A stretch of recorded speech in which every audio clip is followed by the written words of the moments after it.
and I'm gonna take the train for 2 hours from Tan Hoa to Vinh, Nghe An province, leaving North Vietnam and entering Central Vietnam.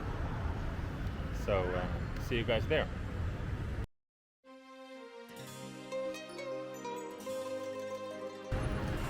Good morning, Vietnam. Good morning, Vietnam!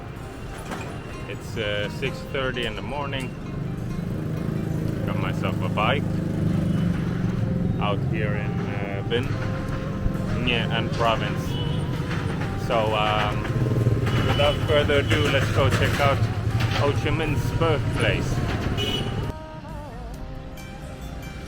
So this right here is Kim Lien, Nghe An province.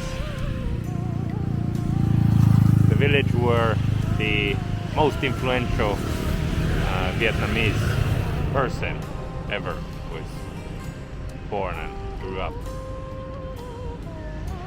And his home should be somewhere there. I think it's turned into a museum or something. I'll go check it out.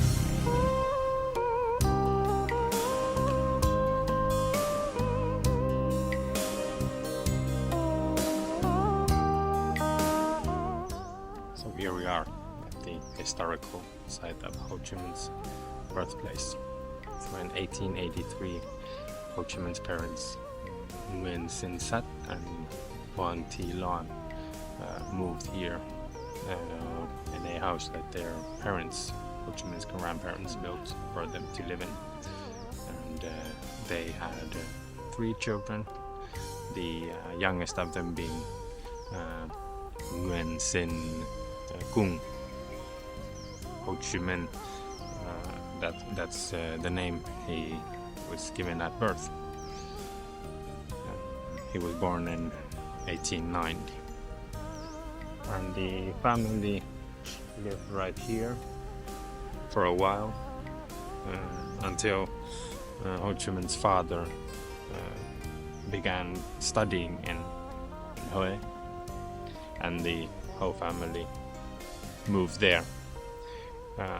But yeah, and after that it was used by Ho Chi Minh's grandparents and other relatives. But now it's a historical site, like a cultural relic. You can still see original items inside from Ho Chi Minh's childhood. Even like his desk, where you can imagine his father spent time writing letters or reading books or whatnot. It's really incredible to be here, because you can really imagine in this exact place Ho Chi Minh, the young Cung, was probably running around playing with his parents here on this exact backyard.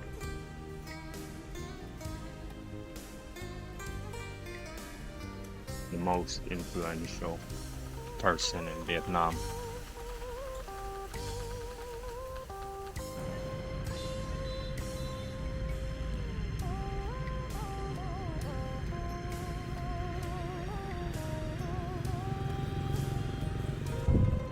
After moving from here to Hue, Ho Chi Minh's father took up a role working for the government as a government official in Hue.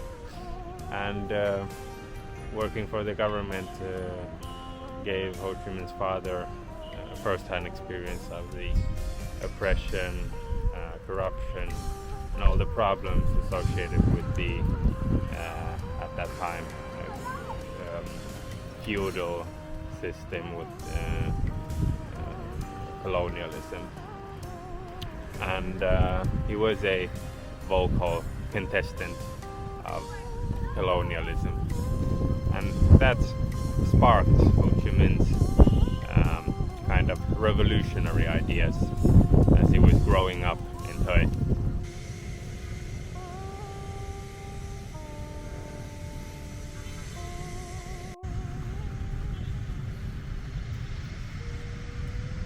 There he is, man himself, the great bringer of light. That's what his name means, Ho Chi Minh, bringer of light. In Hue, Ho Chi Minh, he studied in a very prestigious school, gaining a good education. And there, amongst other things, he learned about the French history and the French Revolution.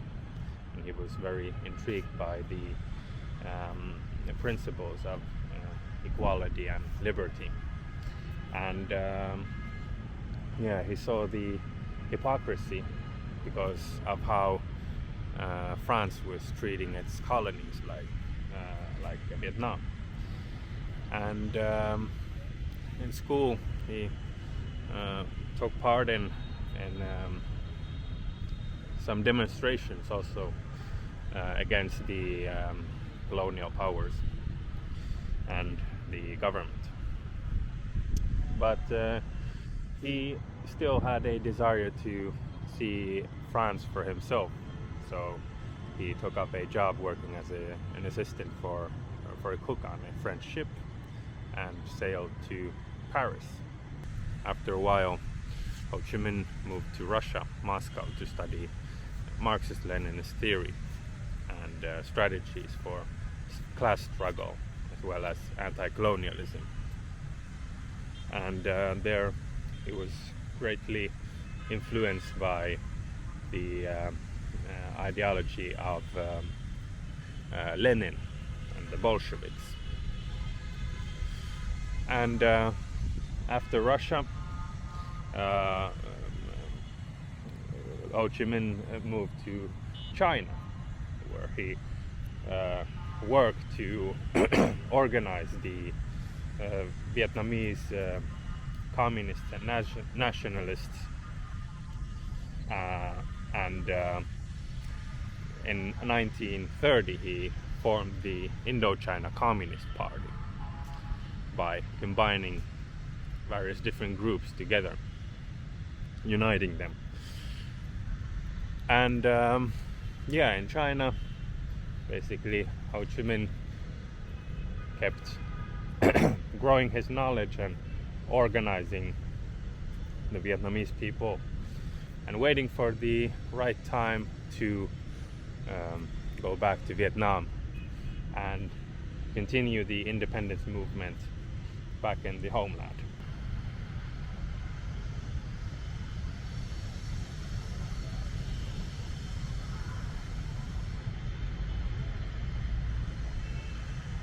The time for Ho Chi Minh's return to Vietnam was in 1940, during the Second World War.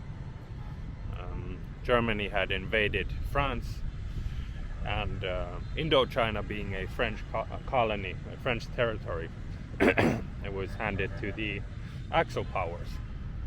So it was still a French colony or a French territory, but it was controlled by the Japanese. And Ho Chi Minh returned to Vietnam, to northern Vietnam, and set up the League for the Independence of Vietnam, more commonly known as the Viet Minh.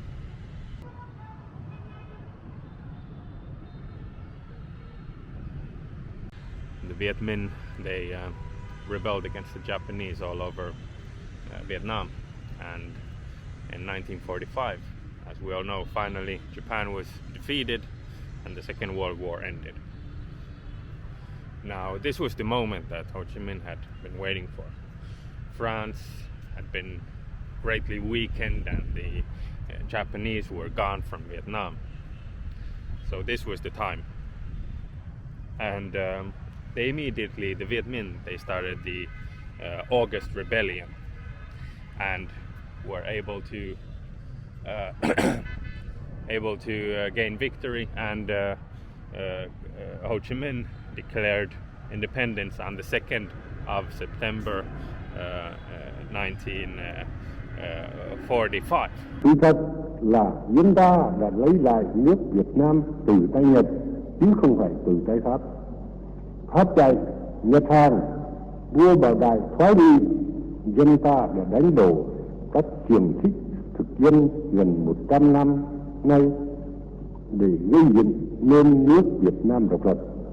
Dân ta lại đánh đổ chế độ quân chủ mấy mươi thế kỷ mà lập nên chế độ dân chủ cộng hòa. Bởi thế cho nên chúng tôi lâm thời chính phủ của nước Việt Nam mới đại biểu cho toàn dân Việt Nam tuyên bố thoát ly hẳn quan hệ với Pháp, xóa bỏ hết những hiệp ước mà Pháp đã ký về nước Việt Nam, xóa bỏ tất cả mọi đặc quyền của Pháp trên đất nước Việt Nam. Toàn dân Việt Nam tuyên bố một lòng kiên quyết chống lại âm mưu của bọn thực dân Pháp. Chúng tôi tin rằng các nước đồng minh đã công nhận những nguyên tắc dân tộc bình đẳng ở các hội nghị Tehran và Cựu Kim Sơn, quyết không thể không công nhận quyền độc lập của dân Việt Nam. Một dân tộc đã gan gốc chống ách nô lệ của Pháp hơn 80 năm nay, một dân tộc đã gan gốc đứng về phe đồng minh chống phát xít mấy năm nay. Dân tộc đó phải được tự do, dân tộc đó phải được độc lập. Vì nhìn ở trên, chúng tôi, chính phủ lâm thời của nước Việt Nam Dân Chủ Cộng Hòa, trinh trọng tuyên bố với thế giới rằng nước Việt Nam có quyền hưởng tự do và độc lập, và sự thật đã thành một nước tự do độc lập. Toàn thể dân tộc Việt Nam quyết đem tất cả tinh thần và lực lượng, tính mạng và của cải để giữ vững quyền tự do độc lập ấy. France was still not done with Vietnam, as clashes between the Viet Minh and the French continued, and a peace deal was not made. So that meant the start of the first Indochina War between the Viet Minh and the French. And that lasted from 1946 until 1954, when the Viet Minh were finally able to gain a conclusive victory against the French, and the French were forced to admit their defeat. So the Geneva Accords were set up to solve the situation here in Indochina. Vietnam, it was divided temporarily into two parts, the southern and the northern Vietnam. And yeah, obviously this was not the ideal outcome for Ho Chi Minh, who hoped for a unified and free Vietnam. And now they had only gained that in the north, with the south, yes, being also kind of independent, but being heavily controlled by the United States and the French, and therefore it was seen as an extension of the colonial past of Vietnam. Now, in this video, I'm not trying to make a point for or against communism in any way. I'm just trying to wrap my head around the history of the independence movement in Vietnam, how this country became independent from foreign rule, and how communism had a major role in that, how it became the leading political ideology here in Vietnam. Because Ho Chi Minh, he was very smart, and he was able to combine communism with Vietnamese nationalism, and therefore unite a very large group of people together for a common cause. And this is why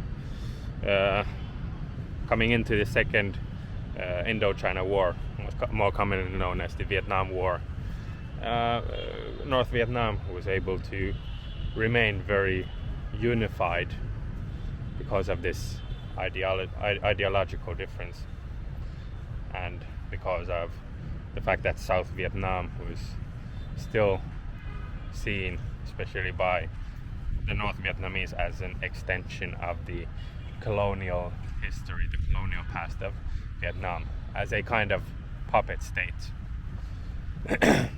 And of course, you can also make that argument about North Vietnam being influenced by the Soviet Union and China, of course. And needless to say, bad things happened on both sides, obviously. Everybody can go online and research by yourself the terrible history of various communist revolutions, the things that happened. But I'm not talking about that now. I'm just figuring out how Vietnam became the way it is now.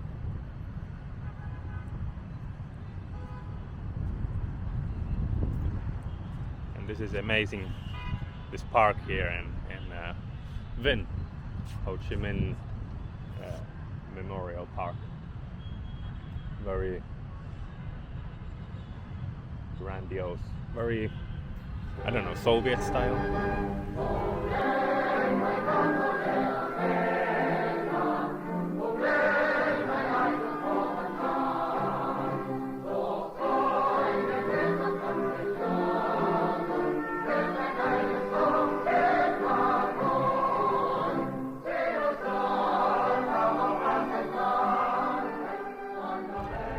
So thank you guys again for watching this video. If you liked it, leave a like. If you disliked it, leave a dislike, and maybe leave a comment. Subscribe to the channel, whatever you want to do. And I'll see you in the next video.